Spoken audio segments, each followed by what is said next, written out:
Hang on. Hello and welcome back to the Bitcoin with Jake show. Today we have Daz Bea. Welcome, Daz. Hey, Jake. Thanks for having me, buddy. No, absolute pleasure. So Daz, I normally kick things off in a fairly straightforward way. Could you give us a little introduction about yourself and the projects you're working on today? Yeah, mate. Yep. So my name's Daz Bea, and I am a sparky by trade. So that's Aussie for electrician, for anyone overseas might be listening. And I've done a little bit of university study as well. So I've got a Bachelor of Engineering Science, which keeps me occupied through the day. I work for a local utility company in the energy space. So we look at power distribution systems, getting basically electricity and power to the end user, to people.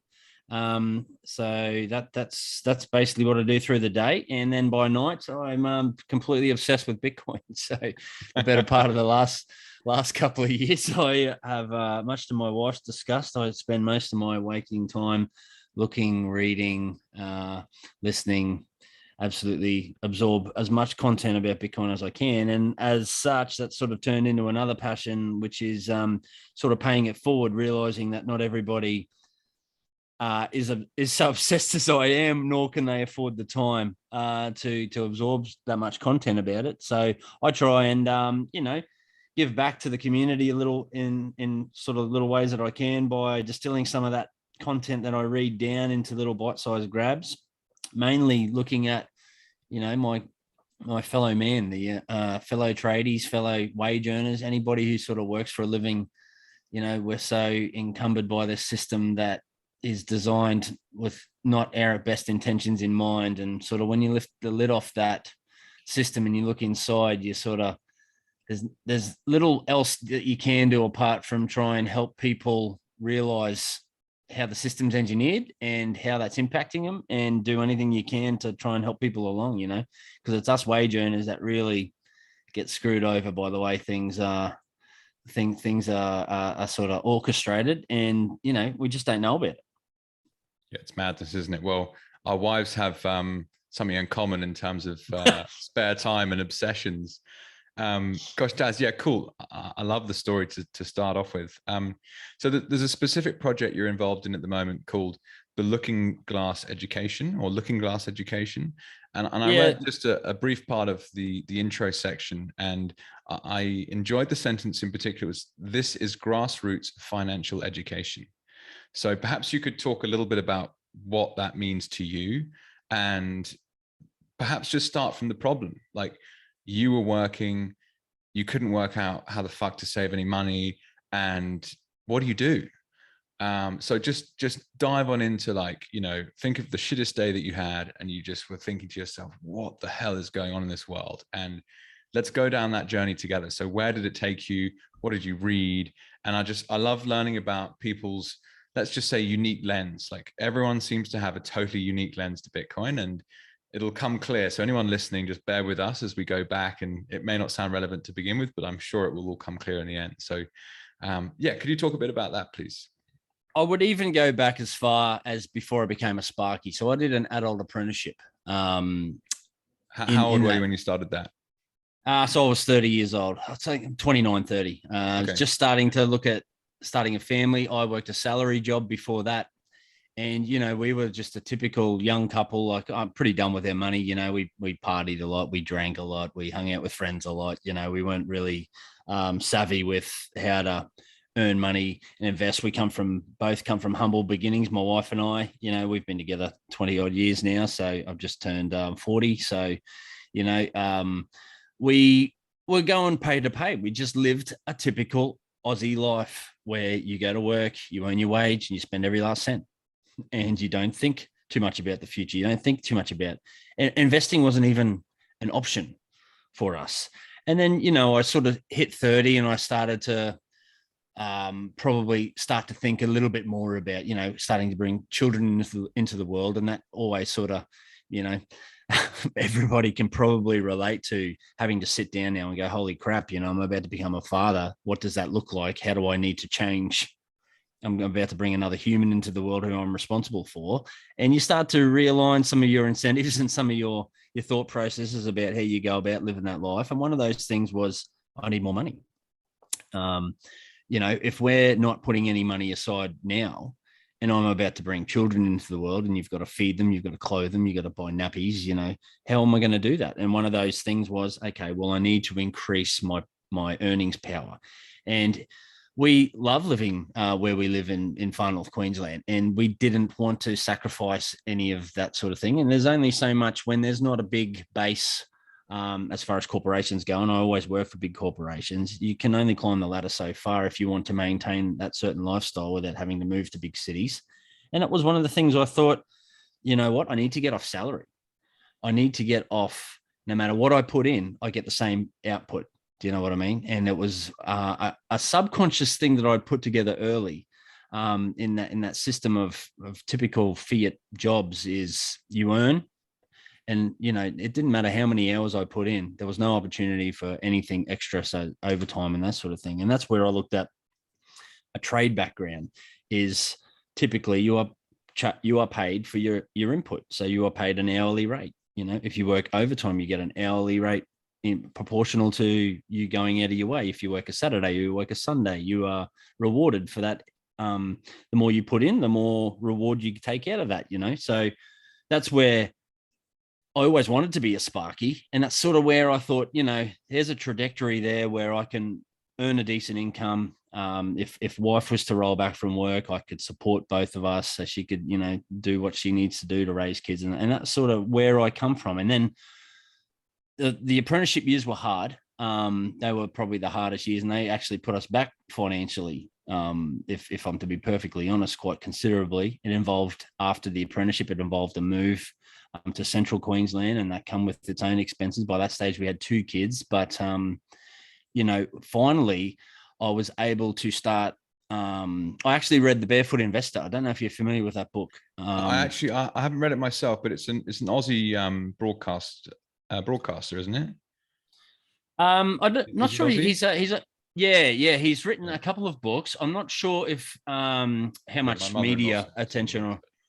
Yeah, look, and it was just a really bare bones book about just looking at your outgoings, looking at your basic finances, looking at your bank fees, everywhere from bank fees to superannuation fees to what are the normal outgoings from your wage each week, and just really, really strip back way of approaching your finances, which it's really relatable to a lot of Australians, and that's why he's a bestseller, because that was really, and one thing really resonated with me is he said in that book, what do you do through your day, or what skills do you have that you can freelance? It's all about increasing income. And what skills do you have, or what do you do in your day job? And is there an opportunity to branch out? And, again, this reward about the incentive structure behind, if you put more out, you get more back. So can you go and freelance with whatever your skill set is, or whatever you do for your day job? Can you go and find other things that you can go, with the proliferation of the internet and things like Fiverr and Freelancer and all these sort of things? It's just looking at different ways on how you can increase your income. And one of those things for me was I played guitar since I was a young kid, since I was 8, and I always wanted to do gigs. It was one of those things which I always promised myself I'd do, and I just never had the balls to do it, And so we'd moved to a new town. No one knew me. I grew this beard, which I'm still sporting, and I thought, you know what, I'm going to give this a crack and try and get me some extra income from a skill that I have, which is singing and playing guitar. I've done it since, for 30 odd years. I'm not bad at it. Like, I'm not going to say I'm the greatest guitarist or singer in the world, but I just think I was slightly less shit than the other people that were doing it in that town. So, I went out and I started busking. And then from busking, I invested some of that money back into gear. So I bought better gear to make me sound better. And I started getting pub gigs and club gigs and playing at the surf clubs and local bars and the rural pubs and that sort of stuff. And I ended up with a really good little name for myself. And I had all this extra income then. So stuff that, was mostly cash in hand. Tax man, don't come at me. I've changed, I promise.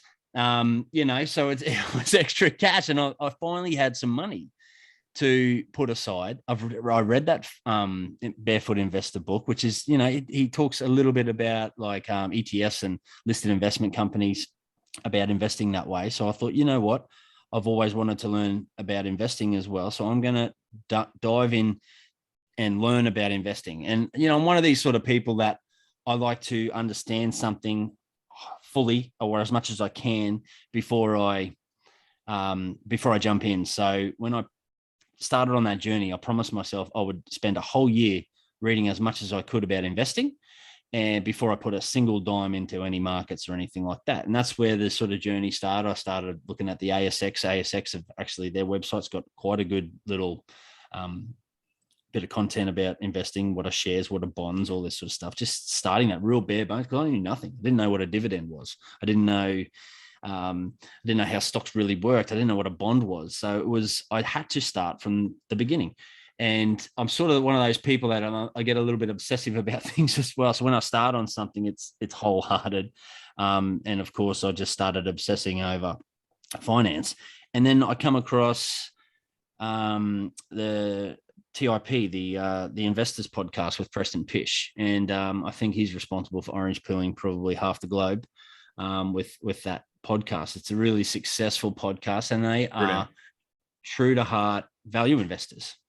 That's where they started. And I really resonated with that value investing mindset about never losing money. That made sense to me. That's how you should invest. Absolutely. You know, if you can invest and not lose money, the aim of the game is not lose a cent, then that's really what resonated with me. And that's what I bought right into.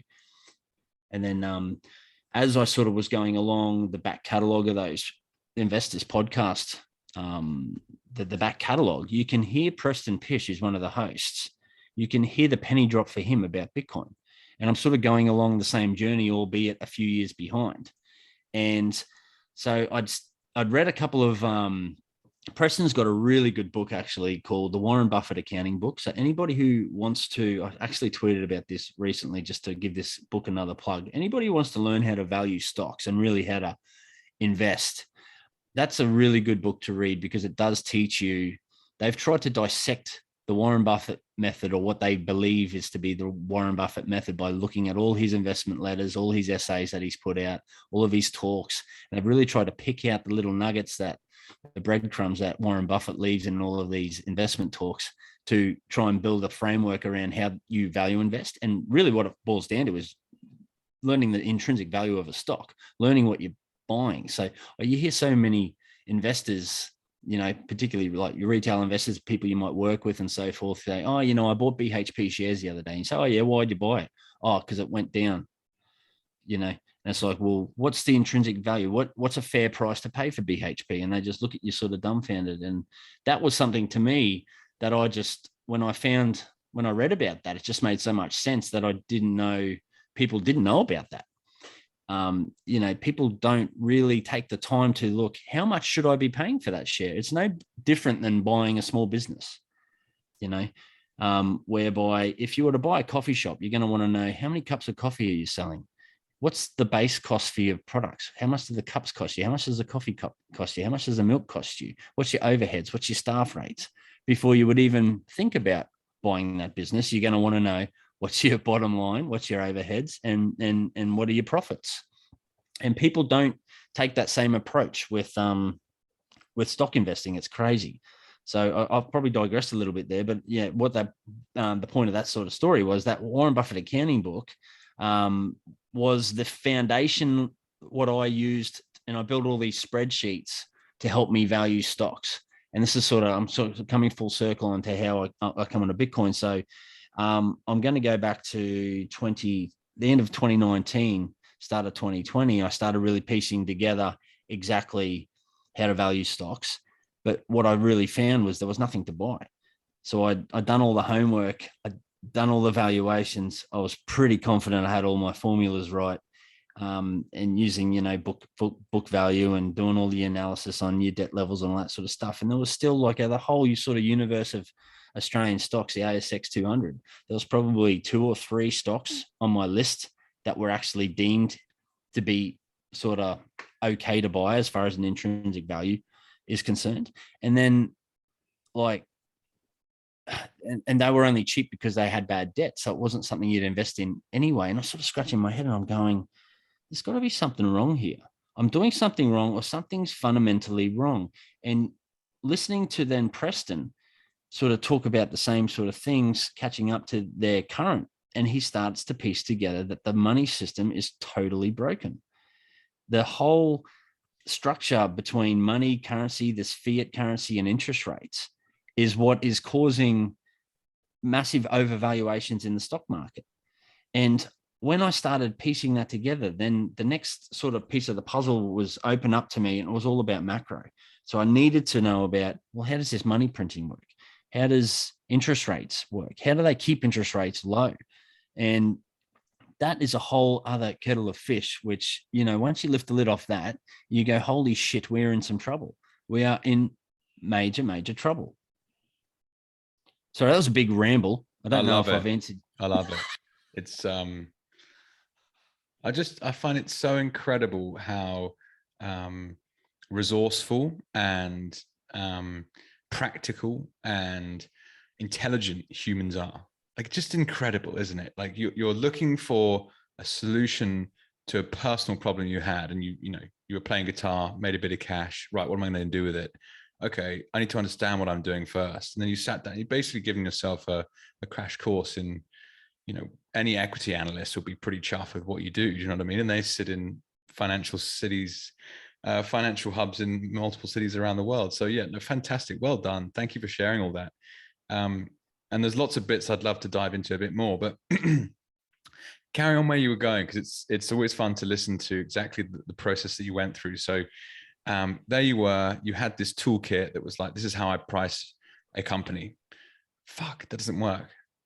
And then it's like, well, what's the macro? Oh my God, what the hell, central banking? And then Bitcoin, right? So you get to this kind of moment. So can you talk a bit about that? So was it Preston in particular, like, or any other character that you came across that was pumping out relevant content? And one thing I love is that, yes, there's a lot of fake news out there, no doubt, but there's also a huge amount of information that you can find for relatively cheap. That Warren Buffett accounting book was probably no more than $20. I think it was $8. There you go. Yeah. Yeah. So it was a number of different things. So I started looking at, from the value investing side of things, a couple of books that really sort of ring true, because I still think, like, and this is an opportunity for any Bitcoiners listening to this too. I firmly believe, if I'm just to digress a little second, I firmly believe we're going to end up very wealthy. And at some point, we will probably want to deploy. There will probably exist a world in 10 years' time, 20 years' time, or so forth, where you're probably going to want to deploy some of that Bitcoin into other ventures. Mm-hmm. And there's one opportunity here. As at the moment, stock values are grossly overvalued, and there's nowhere in that market that I do own some shares, right? But they're diamonds in the rough. It's so hard. But at some point, that may come back to equilibrium. And then, it's a real opportunity for Bitcoiners to use this time now. We know that Bitcoin is a pristine collateral. Level up. Use this time to, educate yourselves and that sort of thing. Because in 10 years' time, you may want to deploy that capital into a stock. So you need to know how to value it. So that was the sort of point I wanted to make. But sorry, just to get back to your question. So it was definitely Preston Pish, and Stig Broderson on that Investors Podcast is such a fantastic resource, and it's completely free. It's ridiculous. It's completely free. Real Vision was actually a big key factor for me. Raoul Pal in particular. I've gone a little bit. I don't like the direction they're going with their crypto stuff. I think they're delving too far down the shitcoin rabbit hole. So for anyone new listening to this, it's just another. He started off with a really good macro view. So the Real Vision is a macro. I would class it as more of a macro educational platform rather than anything specifically crypto. But they are branching down into that rabbit warren. But from a fundamental perspective, they were just putting out some phenomenal content right around when COVID hit and all these lockdowns. They started the daily briefing, and they had Ash Bennington and Ed Harrison, and their daily briefings were just phenomenal to keep abreast of what the hell was going on in the world from a finance market perspective. And then Raoul Pal on every Friday used to come on and build his macro framework around that. So it was the introduction from Bitcoin from Preston, but it really all started down this problem with the money. You've got to understand the money and how currency works, how money's supposed to work, and the history of money and the evolution of money. And that's what we really focus on in the course that we've built, is that educational process for what the hell is money. Most people now, they're starting to hear this term fiat currency, but if you went back 18 months ago, fiat currency was a foreign term to most people. They probably never even heard of it. So it's that whole evolution of how we come to use money for a start, and where we started to get it really right was with monetary metals. And one other great resource, obviously, is the Bitcoin Standard. And, I often recommend that book to people who want to know more about money. And it's a really, I think the title turns people off. Like, and this is what we tried to achieve with the course, is we tried to not make it a Bitcoin course. We've tried to make this course more about finance and the monetary system, with Bitcoin included, because it plays such a big role and it's got such a big opportunity moving forward. But we also, so many people need to know about Bitcoin and want to know about Bitcoin, but as soon as you say Bitcoin, they're scared. So it's that education process between having to learn where we come from in the monetary, where money came from. We started from barter, then we moved onto commodities trading. We use salt, and we use glass beads, and we use stones, and all these different sort of things to make that medium of exchange easier. And then naturally that just went into what is scarce. So finitely scarce materials. And one of those things that everybody sort of loved throughout history for 5,000 years was gold. And gold was a phenomenal money. It was, it couldn't be created by anybody. It couldn't be, alchemists have tried for centuries to, work out the chemical compounds to make it out of thin air, but they have been unable to do it. And that sense of scarcity, humans always flood to scarcity. So, it's so obvious, and some people more than others, like some people collect stamps because they're scarce, or they collect baseball cards because that Michael Jordan is Pokemon. We're collectors, we're hoarders. We love that sense of scarcity. So, gold was just a natural evolution for us, and it was just, and it held its value. So that is the main difference between currency and a currency and a money, is it holds its value over time. So from monetary metals, where we had coinage, we then went to paper-backed currency, where, if you had a fair bit of wealth in gold, it was a big gold bar, but that was really cumbersome to deal in, right? So you didn't want to be walking around town carrying your big gold bar. So you would store it in a warehouse, and that warehouse would issue you a receipt. And then over time, we just became, so much easier, Jake, if I just give you the receipt rather than, and you were like, I trust that, we bank at the same warehouse. Basically, we both keep our gold in the same warehouse. I just trust that your receipt is good for the gold. And then those warehouse operators caught onto this, and they thought, you know what? Nobody's coming back for their gold. How about we just stretch that? How about we just issue one extra receipt for the gold? How about two? How about three? And then all of a sudden, we've got a fractionalized banking system. And there was no precedent in law back in those days. So they got away with it scot-free, because the politicians of the day saw what a great economic stimulus it was if we could just create a little bit more of this currency, these receipts. One person's spending is another person's income. So if you can increase the spending, you can increase the income, and that works its way through the economy. And that's why we've built this notion of an inflationary system is good for us, but at the end of the day, that system still had a metal-backed currency. It was still metal-backed. It was backed by something. Even though it was fractionally reserved, it still had a fraction of reserves. The next iteration to that evolution of money was just, let's just get rid of the gold backing.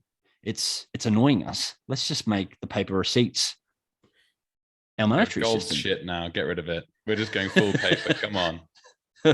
That's right. And why that was, gold was hard to deal with. So if one country needed to settle trade with another country, once we become globalized, it was like, so if France bought a heap of shit off Japan, Japan back in the day didn't want the French currency, so they would just say, okay, well, just settle in gold. So they would have to pack it, ship it, weigh it, secure it, send it over to Japan. Or do we trust France? Oh, well, maybe not. So we got to melt it down, we got to weigh it, we got to count it. That whole process, it takes 6 to 12 months, only for the currencies to reverse, and then that trade imbalance reverses, and then all of a sudden, Japan owes France money. You've got to send it back the other way. And so then they thought, oh, well, we need a trusted third party in the middle here. And then enters such players like the Bank of International Settlements. So they don't have to answer to any government. They were created under a treaty. I think it was in Switzerland, for example. So, in Basel, no government jurisdiction, no police, no jurisdictional body can enter their premise. They're a little country all onto their own in Basel, Switzerland. Wow. And they were entrusted with this settlement layer between the countries, right? And one really good example of this is how the stories go is Germany invades Czechoslovakia. Everybody holds their gold at the Bank of International Settlements. It's like, here's Germany's pile of gold, here's UK's or Britain's pile of gold, here's France's pile of gold, here's Czechoslovakia's pile of gold. Germany invades Czechoslovakia. Germany gets in contact with the Bank of International Settlements and says, by the way, we've invaded Czechoslovakia. That gold's now ours. And the Bank of International Settlements turns around and says, okay. and that was it. So this is why gold doesn't work, is because nobody trusts that third party, nor should they, and this is why what makes Bitcoin such an attractive proposition to governments and to central banks is it's only a matter of time before they start hoarding this, because nobody can stop. If Russia and Ukraine are just classic examples of these sanctions, and we had Canada recently as well, all these sanctions on banking and financial rails, it's Bitcoin is fuck you money. Bitcoin doesn't care about sanctions. Bitcoin doesn't care about, and that could be good and bad, right? But that's the whole point of it. It's not controlled by any central body. Nobody can stop a Bitcoin transaction going through. And it's only a matter of time before these central banks start to realize that, hey, if we hold some portion of our reserves in Bitcoin, it gives us optionality in order to settle trade imbalances with other countries that we want to trade with, and it's something that we don't have to trust anybody to hold it for us. We don't have to secure it. It can't be seized. It can't be confiscated. And we can transfer billions of dollars of wealth in 10 minutes with, settlement and immutable transaction. It's incredible. It's absolutely incredible. And, it's, as I said numerous times just then, it's only a matter of time before, the world catches on to what this thing is and what it can do. So Daz, if I could kind of draw you back to the person you were 10 years ago, when you realized you were earning a wage that wasn't enough to do anything more than, have the fun life that you and your wife at the time were leading, and you took on the adult apprenticeship, and, you ended up learning about all of this. Now, I mentioned already, your course is talking about grassroots financial education. Everything that you've just talked through is accessible education, right? It's easy. You can find it. People can go and learn about it. What do you think has been the most important part of this process for you in terms of how you feel every day? So now that you've gone and learned this stuff, and you've been able to make some investments with some spare cash that you generated, like, how does that make you feel? Do you feel more relaxed now, or just more in control of your life, or does it make you just want more? Have you found benefit from going through this process? And, through that, anyone that's listening out there, I'm sure that doing Daz's course will be a very good primer to get to the place that you're now at. But yeah, how does it make you feel? At peace, to be perfectly honest, knowing that a lot of shit has to go down for me to be in a place where I once was, living pay to pay. So it's brought me optionality. It's brought me peace of mind, and it's brought me a buffer to know that, a lot can go wrong for me now, and I'll still be okay. Whereas before I learned about all this, before I learned about being able to save in hard money, because I don't see Bitcoin as an investment anymore. I see it as savings. I see it as, this is what we were all waiting for. When our parents were growing up, they had good interest rates. They could put their money in the bank, and that was deemed the safest place for it. You would put your money in the bank, you would save and you'd earn interest above inflation.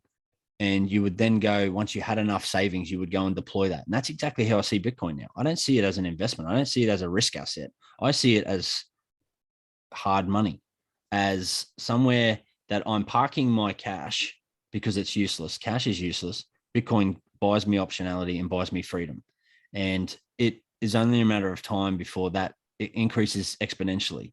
And, people have got to sort of, one of the things that I do in my personal articles is and on my Facebook friend groups and all this sort of stuff is I give a dollar cost average example where if you just put $10, and I know $10 a day is a lot for some people, so don't get me wrong, and that's not what it's about. It's just more about the message. But if you were able to put $10 a day away in savings, I keep this little graph of what that looks like.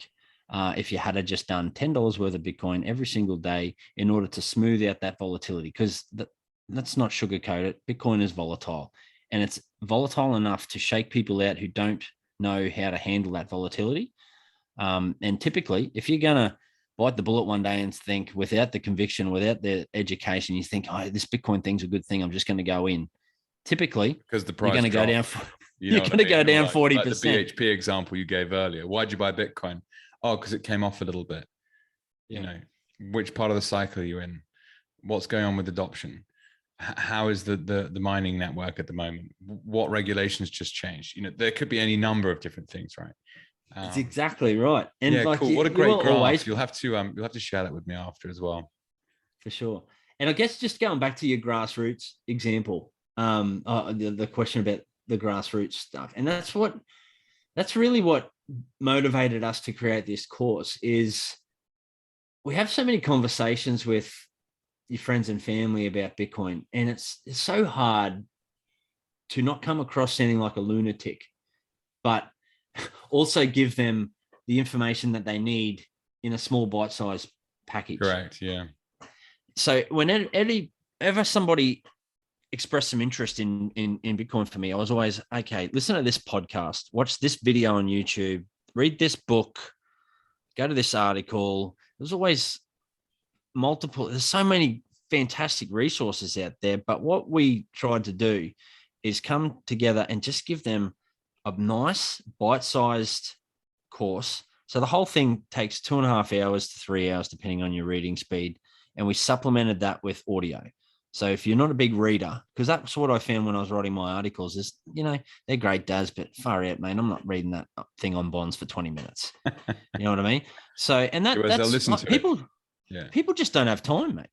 By the time you're working your fiat job, you're putting in your extra 10 hours, and you're not getting rewarded for it. And you got to pick the kids up from school, and you got to get them to their soccer practice and get dinner, to both mum and dad working most of the time. It's just a shit lifestyle. It really is. And so they just don't have time. So if we thought, okay, well, let's make it more accessible by creating an audio version of it, so that if you want to listen to it on your commute, you can. It's on, Apple and Spotify podcasts, as well as embedded in the course. And then we thought each of these little modules needs to be no more than 5 to 20 minutes at max. I think the biggest one's 23 minutes to listen to it. That's the one on Bitcoin, funnily enough. So, because there's a lot to pack in there, but we just wanted it to be nice, simple, bite-sized. And we tried to take as much of the jargon out.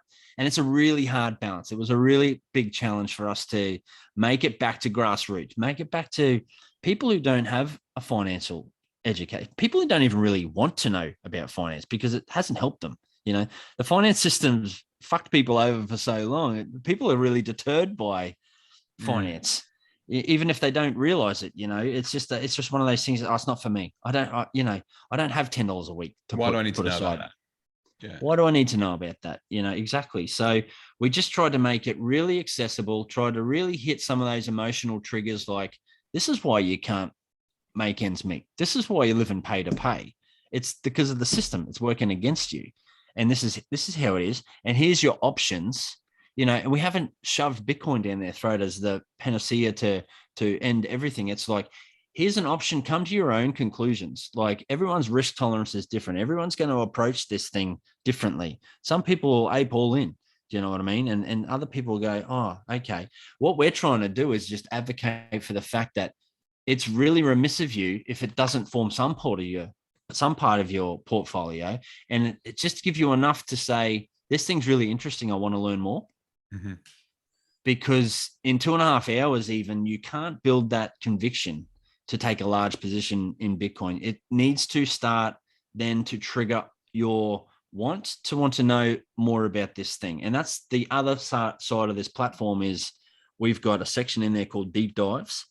And under each of the modules, when you get to the end, it's like, did you really like this content? Here's a deep dive to dig into that a little bit more. So we'll introduce bonds. What the hell are bonds? And should they form part of your investment portfolio? Here's why they did work. Here's why they perhaps don't work anymore, but just enough to wet your whistle. And then, give you another avenue to say, okay, well, that was really interesting. I want to learn more about those bonds. Here's now a deep dive on how bonds work, bond math, everything. And so that's really what we're trying to build with that platform, is give enough information to get people aware of it without, bombarding them with information they're not interested in, but also provide the avenue and the tools in order for them to go and learn a bit more should any of those subjects pique their interest. Well, my this is the very start of my Bitcoin with Jake podcast. So your interview number 2, and the small website I've built so far is pretty simple. Like 99% of people look at me like I'm completely fucking mad when I talk about Bitcoin in a serious way. And the solution to that is basically curating good information from all over the internet to one place. I then write a newsletter, and I'm starting a podcast. Now, who knows where this might take me? I don't know, but there's no doubt that the aim is basically to legitimize the asset class that is Bitcoin. Like, this is a big fucking deal, and everyone from the King and Queen of England down to anyone that's struggling with the paycheck to paycheck vibe needs to know about this stuff. And what I love so much is chatting through this journey you've been on. It'll be hugely inspiration to many other people, right? It's about sharing your story, sharing your journey, and anyone can do this. It's totally possible. And not just that, it's actually completely legitimate. So, we can go on to this, but like Bitcoin, anti-Bitcoin rhetoric is really driven only by people that want this system to stay how it is. You look at Financial Times history of Bitcoin articles, pretty much 99% of the time negative. You look at Wired, like more of a technology focused magazine, Bitcoin, negative. We've got to ask, why is that the case? And that's kind of the same mindset that I feel like a lot of people are in when they say, why can't I save any money?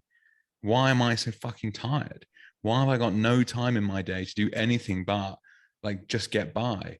And perhaps they'll come across a course like yourself, which is that's the tip of the iceberg, and they just touch the top and they go, oh, that's actually really made sense. And then there's all of these different avenues that they can go down after.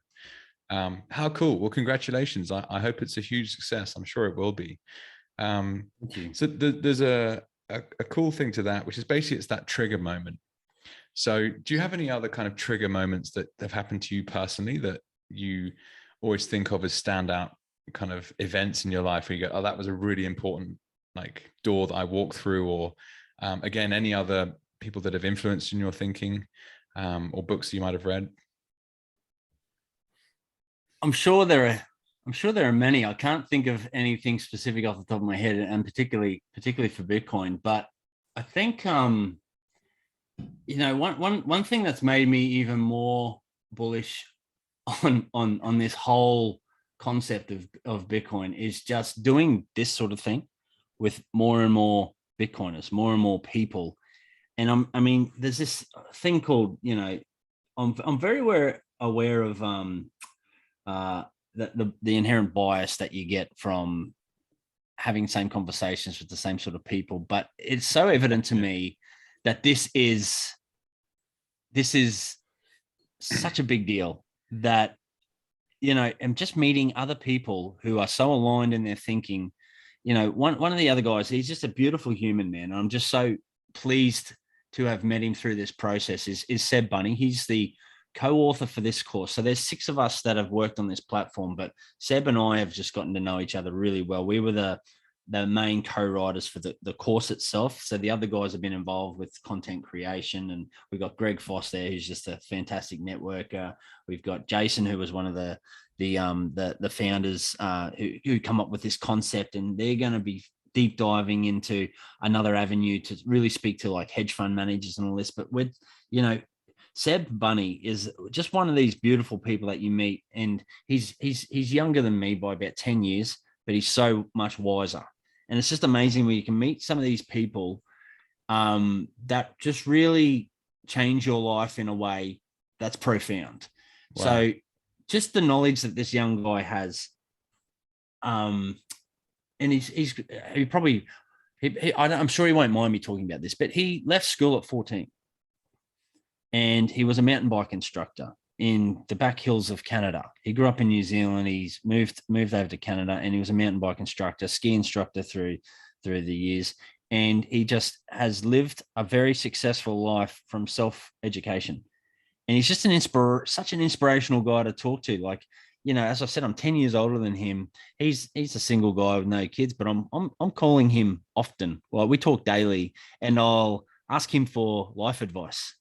You know what I mean? He's just one of these beautiful souls that, and this space just tends to attract these sort of people, people who want to build a better world for everybody, and like yourself, Jake, I'm going to turn the tables on you. What inspires you to go and do what you're doing with the Substack and your newsletter and this podcast? Like, what is it about Bitcoin specifically that just has absorbed and made you say, I need to do this? Oh, great question. This is supposed to be about you. This. Well, I mean, my personal journey is a big part of this whole process, and much like yourself, I faced a problem, and Bitcoin solves that problem. So I was 20 years old, and my father died, and my family business back in the UK, successful company, and we had this beautiful property in the south of the UK that we'd had in the family for 80 years, and we sold it only 18 months after my father died. And I was the eldest son, and we had this this horrible process. My father's only 48 when he died, heart attack, sudden death. And then basically I was in charge of family finances decisions well ahead of my years. There was a trust that was involved, and there was then family discussion on about what to do with the money, and the whole thing was difficult, really, really difficult. Anyway, I, as a mid 20-year-old man, inherited money, and it sounds like a wonderful thing in so many ways. It's definitely some difficult parts to it, as well as the good things. I'd swap it every day if Dad was still around. But let's say you get given 10 grand and it's 2011. What do you do with it? Well, you want to save it. Okay. How are you going to do that? Well, you put it in the bank. Well, okay. What happens to it in 10 years' time? Well, it's still there, isn't it? Providing the bank's still going. Yeah. What can it buy you? Well, I don't know. What can it buy me? 10 grand. Like, no, mate, it cannot buy you 10 grand. It can buy you whatever the purchasing power of said currency is in 10 years' time. And when you start looking at the rates of money printing, it's getting worse and worse and worse as a store of value. So I steamed into, I tried to learn about what I was doing. I was also naive, young man as well. So I made some mistakes along the way, but I basically did some real estate investing. I worked with a wealth manager, putting money into bonds, stocks, commodities, currencies. I invested into crypto, and that's how initially I hit a bit of Bitcoin in 2015, and that's really where all that started. And yeah, long story short, I began investing. Now, I'm not a professionally trained investor by any means, but I'm someone who wants the results of the investments. And so I live and die by the decisions I've made. And some of them have gone wrong. Like at this point in time, I'm trying to exit a property position in the UK and London, where, believe it or not, I've lost money on the original equity position from 7 years ago. And that's in physical real estate in central London, which to most people sounds like a no-brainer. So basically, keeping what you're given is fucking hard, because investing is hard. Saving and investment are not synonymous. They're not the same thing. And along comes Bitcoin. Initially, I thought it was an investment. I was, I put a very, very small percentage of my net wealth into Bitcoin in 2015. I sold 75% of that position by the bull run of 2017 and didn't really look at it again until 2020, when everything changed, basically, and the money printing that occurred as a result of COVID. But the point is, I feel like I've discovered a savings technology that basically it's the best thing for family wealth planning you can possibly imagine. And everything I've learned for the last 10 years means that that's what I think is the truth. And I think people should know about this. Now, I spend plenty of time, trying to persuade my brother and sister and my mum to get more on the Bitcoin game. We have got our trust to invest in some recently. But my brother and sister, they're not really in the same headspace as myself. They never took the investing as seriously as I did. And that's just our different natures, I guess. But yeah, I feel like what I've learned through that process is a very unique experience. Like, most people don't inherit money. In fact, if they do, they don't do it till they're like 60, right? But I happen to be 25 and tackling these problems. And it's just like, whoa, that's actually pretty unique. And so, like yourself, I see this huge opportunity to get involved in grassroots education. Now, yes, I am interested in investment, full stop. So is there potentially a play where, you put 90% of your wealth in Bitcoin, you have 5% in some value investment stocks, and you have 5% in an altcoin play, which is purely speculative? Sure. Or maybe get involved in some Bitcoin mining. I don't know where exactly the portfolio will end up sitting, but what's absolutely the case is that I'm working towards having as much as possible in Bitcoin. And the more I get in there, the more relaxed I feel. And it goes back to your point about feeling more, at ease, and like more can go wrong than previously before you're in trouble. And it's an incredible feeling. Like, why wouldn't you want to share that with people? And yeah, sure. The kind of the classic influences on why I think like this. The main one from 2020 is Michael Saylor, and he did an interview with Raoul Pal, being a character you mentioned previously. I remember specifically, it's 2.5 hour long YouTube called Bitcoin Infiltrates Corporate America. And Raoul interviews Michael. He talks about his training as basically a rocket scientist, and then the kind of military background, then into private business. And then, he's the longest serving stock listed CEO in the States. This guy knows what he's fucking doing. And he puts $450 million into Bitcoin without anyone knowing. So, one of the things I've learned through the investment game is it's totally okay to leverage other people's due diligence. Like at school, oh, don't copy someone else's work. Like, oh, big no-no. It's like terrible education. Like, someone else has worked this out. It's okay for you to profit from that as well. And I learned that specifically. I did some early stage startup investing, which I think as Bitcoiners one day will be really interesting for us as well, is reinvesting our Bitcoin wealth into early stage equity projects. But yeah, I think it's the most compelling subject I've ever come across. And I feel, hugely incentivized to talk about it. And hence you've just asked me that question. I've ranted for like a good 5 minutes, but yeah, that's a bit about why I'm interested in this. Yeah, that's perfect, mate. I don't know. I think everybody would fully benefit from the host's journey as well. So I'm glad I asked that question, because it fully resonates. It'll resonate with a lot of people. It resonates with me. Yeah, totally. No, I'll continue to talk about it. It'll be the most important subject of our lives. And so doing projects like this we'll look back on it as like hilarious at the time. I think so. If you've got any other questions, fire away. I've got some more to spin back in your direction there, if that's all right. Absolutely, go for it. So you mentioned that you have like an electrical engineering background, and I'd just like to dive into that for a bit, because we became friends as well through Bitcoin Mining Australia, which is a Telegram group that I set up about a year ago now. Anyone listening, I advise you jump in if you're interested in Bitcoin mining and you're based in Oz. One of the things that is difficult to comprehend when you're looking at Bitcoin for the first time is like how it actually works, and like what's electricity got to do with it, and what's hash rate, and Bitcoin mining. Like, what in the hell does that actually mean? So you actually have an amazing kind of synergy in terms of base skills to understand. Like, you've talked to us about your value investing, like rabbit hole, and learning about macro. Well, that's the investment lens on Bitcoin. But your electrical engineering background is also very valuable when it's like, how does it function and why is it secure? So perhaps you could just like roll all the way back to when you were studying. Like, why did you choose that course? Was it something you were always interested in? And then how does that roll into Bitcoin and how it functions?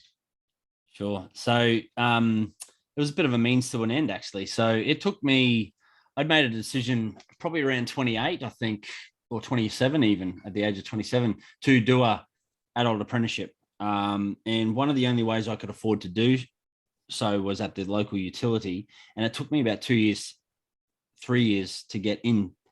So I applied, and they'd only do an intake every year. So I'd apply. I got knocked back because I had a sales background. Nobody was really interested in hiring me. So I decided to take matters into my own hands and start the university degree. So I enrolled in not a bachelor degree. I enrolled in an associate degree of electrical and electronic engineering, which is basically a full bachelor degree is 4 years.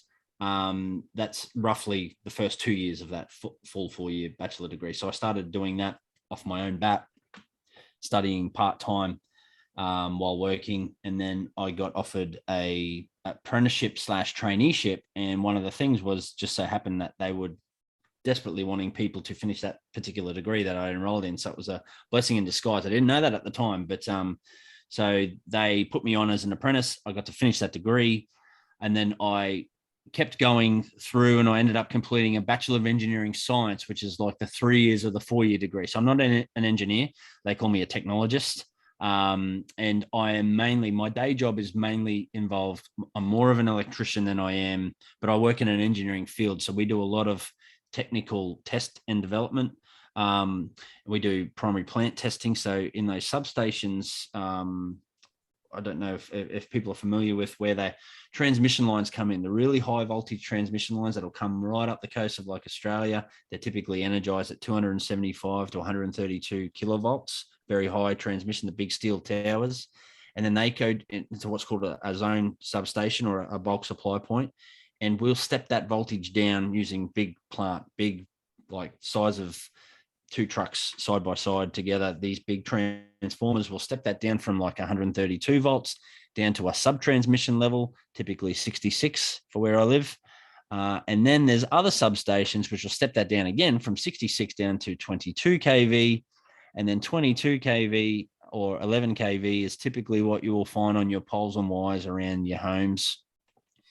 Then from there, we'll step down that electricity again from 22 kV down to 415 or 240 volt, which is what you plug your hairdryer into, right? So that's a high level of the system itself.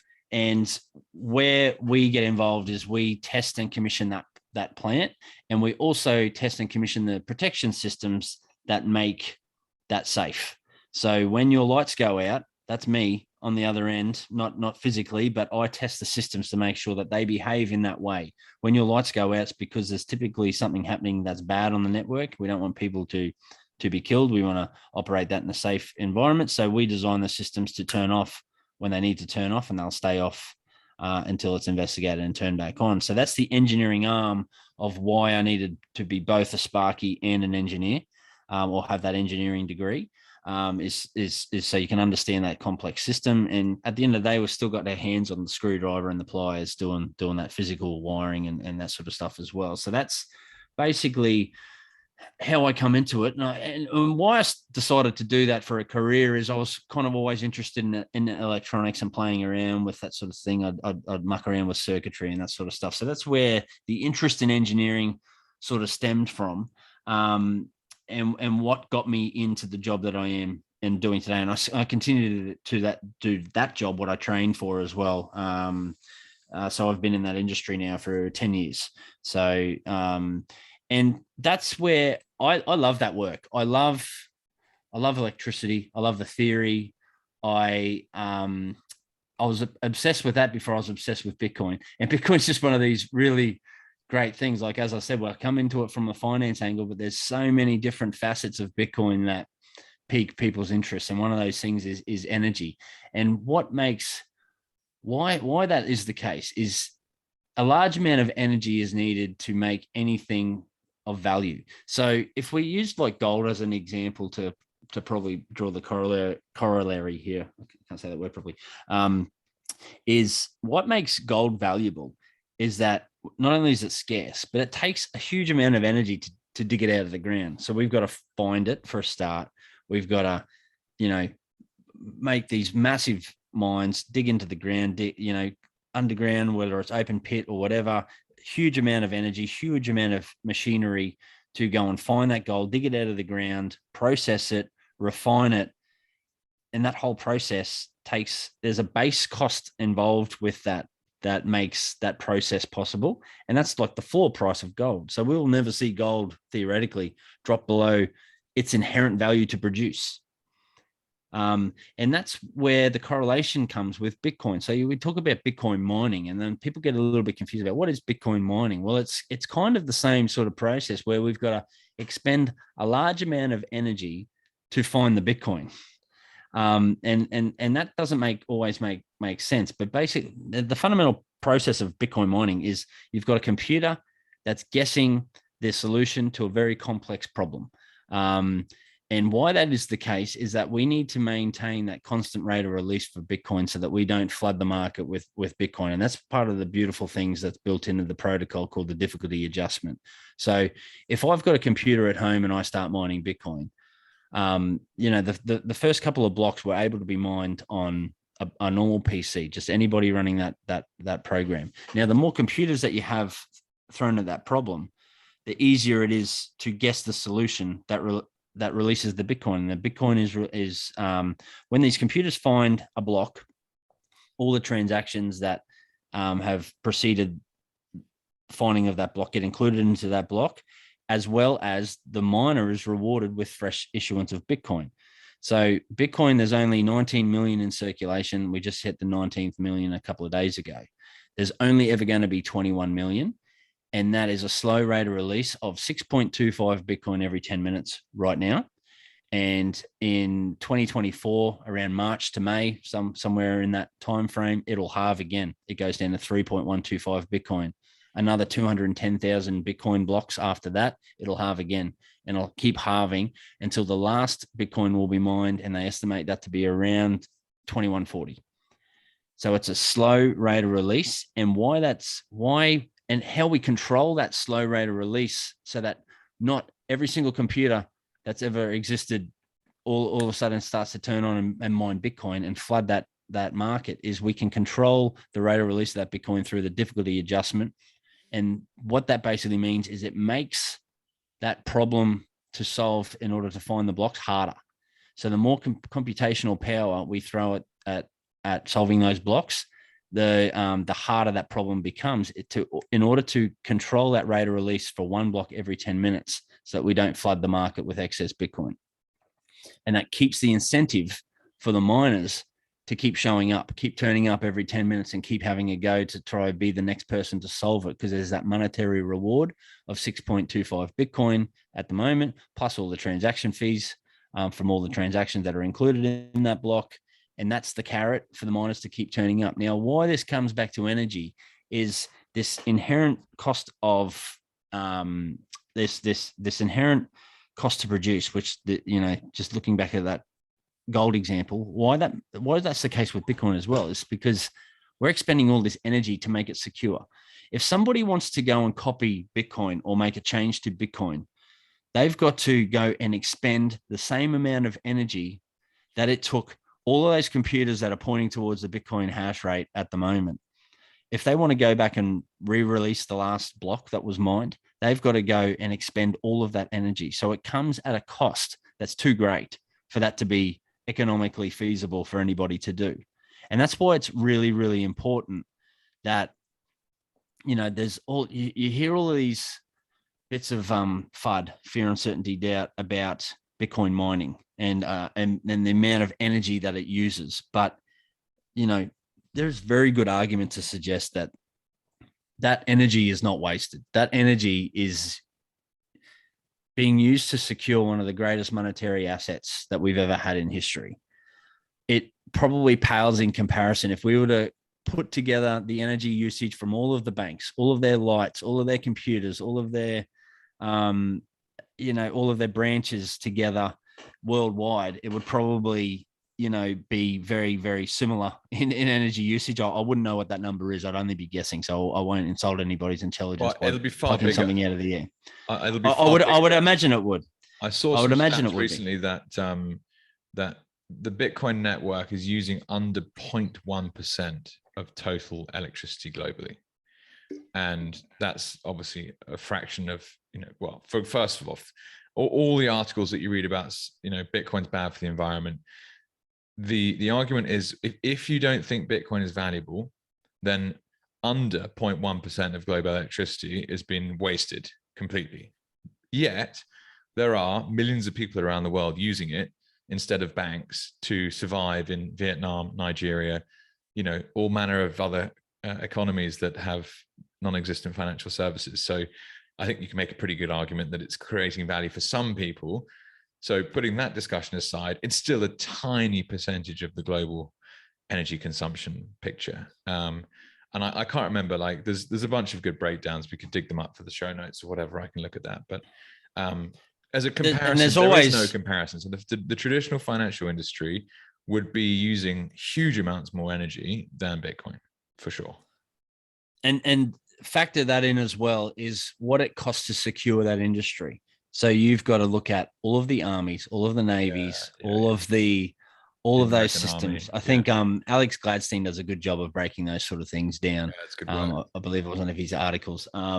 So what secures Bitcoin is energy. So in order for you to fuck with Bitcoin, you've got to expend the same amount of energy, which makes it theoretically impossible. And that's what makes it so secure, is that nobody is going to be able to concentrate that much energy into one place in order to do anything nefarious to Bitcoin. And all they're going to succeed in doing is rolling back the last block and double spending any coins that they hold the keys for in that last block, which is plays into the game theory of things. It's economically unfeasible for anybody to go and want to try to do that. And so we don't need an army. We don't need battleships. We don't need nuclear submarines. All we need is energy, and that secures that monetary system for the world. And like you say, so many people are finding value in that. So many people are opening up payment rails. We're banking the unbanked. We're providing banking and financial rails to the most impoverished people, in throughout the world at the moment. You just have to look at El Salvador and things going on in Africa to really open up. Like, what is that worth to people? Like, I would put that back on, the Greenpeaces of the world who are looking at this. It's like, where the fuck were you guys helping out, the poorest of the poor, not having access to a financial system? It's all optics. I don't know if you came across this when you were value investing, but I'm interested in something called impact investing. So there was a form of investment, equity investment, that was created by the Quakers many, many years ago, called negative screening, where they didn't want to have money in tobacco companies. And so they were a religious group. There's a few other bits and pieces they didn't like. So the investment houses that were dealing with their wealth would be able to invest in everything except for the companies that they negatively screened. Impact investment is a modern kind of iteration of this, where it's called positive screening. And they use frameworks like the United Nations Sustainable Development Goals, and they sit down and they go, okay, which companies can we invest in today are, directly benefiting these 17 strategic goals? And I really went hard down that hole for probably 3 or 4 years. The funny thing being, Bitcoin's the best impact investment I've ever seen. Why? Because it solves a lot of problems in financial industries that just simply don't exist. Like, that's number one. So banking the unbanked in places that currently just aren't even looked after. But the other is this electricity piece that we're talking about. And again, I also look very deeply at the sustainability problem that we face and resource depletion and things like this. And putting aside, how serious climate change actually is as a discussion, I made investments into early stage clean technology companies, looking at the Paris regulations and making the bet that regulations are going to get stricter. And we needed to build technology companies today for stock listed companies of the future to actually, de-risk themselves from these Paris Agreement rules. And I was looking at a number of different types of companies, but this is what I'd like to vibe through with your electricity or electrical engineering kind of insights, where Bitcoin actually starts to solve some other big problems, which make it an even better impact investment, which is the energy system itself. It cannot deal with flexibility. So we're used to baseload power and centralized energy sources or energy generation being then filtered out along a network, like what you mentioned before. So before answering the question myself, just from yourself, what impact do you think Bitcoin will have and the mining of the network for how energy grids are created? And what do you see happening there? Is there anything changing in a day-to-day basis in your utility you work for, or how's that going to play out, do you think? I haven't seen anything specific industry wide yet, but again, this is one of these things that's only a matter of time. So already we're starting to see I haven't seen anything personally in my utility network, but I have been in contact with other people who. It's a slow moving industry, energy, to be fair, very slow moving. Yeah, very slow. So there is a couple of bodies like the National Energy Regulator, the NER, and the I'm just trying to think of the acronyms now, AEMO, which is the Australian Energy Market Operator. So they are already starting to look at some of these Bitcoin mining opportunities. There are a few smaller farms already out there who have direct connections to these market operators. And now what they basically do is they look at the energy demand for Australia. So Australia is one big interconnected grid. So stretching right from Queensland down New South Wales, Victoria, we connect to Tasmania, and we go to South Australia as well. So Northern Territory and Western Australia are kind of out on their own, but the rest of us are all one big interconnected transmission network. And there are geographically dispersed generation centres throughout each of these states. So anything from coal to solar to wind farms to hydro. And so it's the energy regulator's job and the market operator's job to regulate those markets, to try and control where we have the demand. So they use a lot of modeling and a lot of forecasting to forecast what demand's going to look like. So they look at weather reports as like how many people are going to have air conditioners on, for example. Peak load for us in Australia is typically summer. Everybody's, they get home, they turn their air conditioners on, they start cooking. So it's that peak period in the afternoon into the evening. And what they've got to do is they've got to manage those loads. And so what we're seeing now, though, is the proliferation of renewables and this drive for renewables. But renewables are really, really shitty for managing base load. So, all you've got to think about is a massive solar farm and a bit of decent cloud cover coming over, and all of a sudden you can lose 45 megawatts worth of load in one hit, which is a lot of households. A typical household's 5 kilowatts, right? That's where the market operator's kind of picture. Most people's load is 5 kilowatts, so you're timing that by a factor of 1,000 plus, whatever that particular generational center can do. So if you go and switch 45 megawatts off, that's a problem. So what you've got to have is you've got to have these nice, stable base load generational capacity, which is typically coal generators, coal-fired generators. They've got to be running. Right. And they can't just switch on at the click of a finger. They take time to ramp up and they take time in order to start spinning before they can take load. And that can be anywhere, depending on the generator, it can be 10, 15, 20, half an hour, pick a number. So that's where Bitcoin really plays an opportunity, is to be a very, very good load center to absorb some of that generational demand, to be able to have a nice, stable, sustainable grid and be a load center that can switch off at the click of a button. Bitcoin can come on at the click of a button, and it can turn off at the click of a button. They're basically just computers. They take probably 30 seconds to ramp up from sort of just starting up to full hash, maybe a minute at most. So they are becoming a very, very handy way of absorbing. So if you've got a generator running and it's not at full capacity, it's still costing you X amount of money to have that thing spinning. And if there's no revenue coming in to have that thing spinning, then you're losing money. So if you can plug a big Bitcoin mining operation into geographically dispersed locations, and you can order, with technology these days, you can tell those things to turn on and off at the click of a button automatically. You can then start to manage that grid a whole lot more effectively and a whole lot more profitably, while maintaining that base load demand for when everybody wants it. Nobody likes power outages, and we've got market operating. The market operators put KPIs on the distribution companies that they've got to meet. They've got to be able to maintain certain amount of load, certain amount of customer. The negative impact is customer minutes, what they record on. So it's like how long are people out of power on average for the year, and also frequency. So if you've got more and more renewables like solar and wind that are really intermittent loads, but they can be quite high loads. So, wind farms are typically, 50 megawatts, same with solar farms up to 150 megawatts. These things are popping up all over the place. But if you can lose 150 megawatts worth of load because a little bit of cloud comes over or the wind drops away, you've got to be able to smoothly and seamlessly pick up that load and be ready for it at the drop of a hat. And that's where Bitcoin mining can come into play. It's like we can have those generators pumping away. And if, something does happen where a solar farm gets dropped off, then that's okay. We just tell that Bitcoin miner to switch off.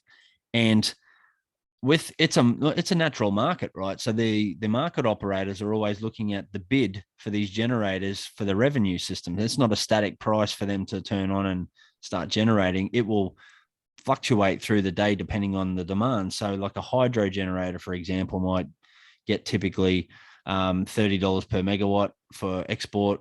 And, that might fluctuate on the day due to the demands of the load, depending on what season you are and what time of the day it is. That can actually go negative. So at some point they're like, oh, we need you to switch off because you're generating too much and we don't have enough demand, and you'll overload the system with excess generation. So that negative market, that bid can actually go negative, where they actually, if you flip that to Bitcoin, they can actually be paid to turn off. So rather than the Bitcoin miners getting charged to mine, now all of a sudden, oh, hang on, we will get paid to switch off, because to be that backstop, that load, that flexible load. And these are the sort of deals that are going on, and it's only getting more and more common, but it's still such an early, it's really hard to start those conversations. So that's probably what I'm going to focus on probably towards the end of the year, is really focus on honing in a lot more of that and making that information more accessible to people as well, because so many people want that information. There's so many, on our Bitcoin mining Telegram group, so many people are just frothing over, I've got excess capital, I've made good capital from my Bitcoin investment, I'm looking to deploy that in different ways. And, it's such a massive opportunity here in Australia because it's not being done. Like we see all these stories of the guys in the States flaring natural gas from these oil wells and all that sort of stuff. It's like their industry is developing at such a rapid rate, but Australia is just slow at the wheel at the moment. And it's just hard to get that good information and how you would go about pulling the trigger to start that conversation with the market operators. Because there are some that are out there already. So I've had a couple of conversations already, and it's just a matter of, sitting down and working out what it needs to get a project like that off the ground. Yeah, there's so much to go through there in a sense, but I would encourage you just personally to focus on that space, because it really makes a lot of sense that, you come from a electrician's background, you've worked for a big utility, and you're a Bitcoiner. Like this is almost like the you're the kind of secret Bitcoiner within an organization that could actually change things. And yeah, I would encourage you to really focus on that. I've also been involved in a couple of interesting conversations with people here. And as I mentioned before, my experience with the energy market is it moves pretty slowly. It's heavily regulated. The government's all over it. And it's just not as easy as just turning up and making it happen. But the second part to what I think is cool about what you explained is, and this is what I hope my podcast will help to bring to people, is this sense of legitimacy that Bitcoin is something that's really worth taking note of. And, you know, you are a fully qualified electrical engineer that's worked for 10 years in the industry, and you can see this huge opportunity to improve the ability of our electrical grid using Bitcoin mining, which only, to me, embellishes the opportunity that Bitcoin is. This is real. People need to take note of it, and it's going to do incredible things for humanity, basically, which is very cool. So, Daz, so over an hour or so has flown by. Thank you very much for your time. I'll look to wrap it up, to be honest. The last thing I'll ask, yeah, so where can people reach you if they want to get in touch, if they want to find out a bit more about your educational programs, and equally, you know, get you involved in a mining project or whatever? Sure. Twitter's probably the best place to send people. So Daz Bea #1 is my Twitter handle. For the education stuff, you can also check out Looking Glass EDU. That's the Twitter handle for that, and www.lookingglasseducation.com to find the course. But yeah, DMs are open. Always keen to talk about Bitcoin, energy, electricity, you name it. So more the merrier. Thanks so much for having me on, man. Yeah, Daz, mate, it's been great to chat properly. And yeah, thanks so much for your time. Too easy, mate. Anytime at all.